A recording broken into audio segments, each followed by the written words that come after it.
أصعب شعور بتمر بيه الأم أثناء تربية أطفالها هو شعور العجز أو التقصير.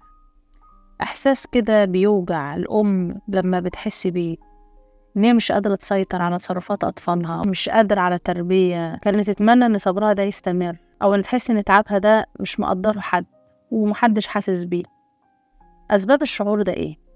أول حاجة ضعف المسؤوليات اليومية، رعاية بيت وأطفال وزوجة ودراسة وعمل ومرض وقلة نوم، حاجات كتير قوي. ويا سلام بقى لو كانت بتشتغل كمان بره البيت. مقارنة نفسها بالأمهات باقية، دايما تشوف صورة مثالية على مواقع التواصل الاجتماعي، وفاكرة إن هي يا عيني هي الوحيدة الأم المقصرة اللي هي مش عاملة اللي عليها. توقعات عالية قوي من نفسها، ترسم صورة مثالية للأمومة وبتفشل أحيانا في تحقيقها، فتحس دايما بالألم وتأنيب الضمير، وتحس إن هي بخيبة أمل جواها. وكمان عدم وجود دعم نفسي أو اجتماعي من الزوجة والأسرة، مفيش أي مساندة ولا في أي مساعدة. سلوكيات الطفل الصعبة والمستمرة زي الغضب والعناد والعصبية بتخلي الأم تحس إن هي فاشلة. إزاي تتعامل الأم مع الشعور ده؟ أول حاجة، اقبلي ضعفك وإنسانيتك، أنت مش آلة، أنت إنسانة بتتعب وبتغلط وبتتعلم. ارحمي نفسك وما تضغطيش عليها بالكمال، لأن الكمال لله.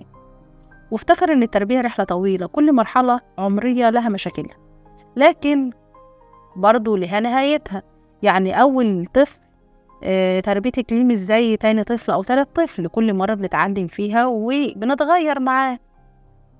الغضب والعناد وكتر الطلبات كلها بتيجي في يوم من الأيام وبتزول، بيبقى في الآخر الحب. خدي وقتك لنفسك وما تهمليش راحتك النفسية والصحية. نص ساعة يوميا لوحدك بدون أطفال دي مش أنانية، دي ضرورة لنفسك عشان تقدري تشحني طاقتك وتقدري تكملي معاهم، وتقدري إنك انتي تكملي المجهود الفظيع ده.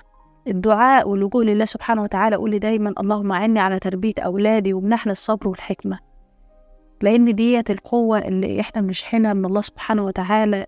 خد القوة من الله سبحانه وتعالى، واطلبوا منه دايما الدعاء والدعم. اطلبي الدعم وما ترجليش من جوزك، من أمك، من صاحبتك.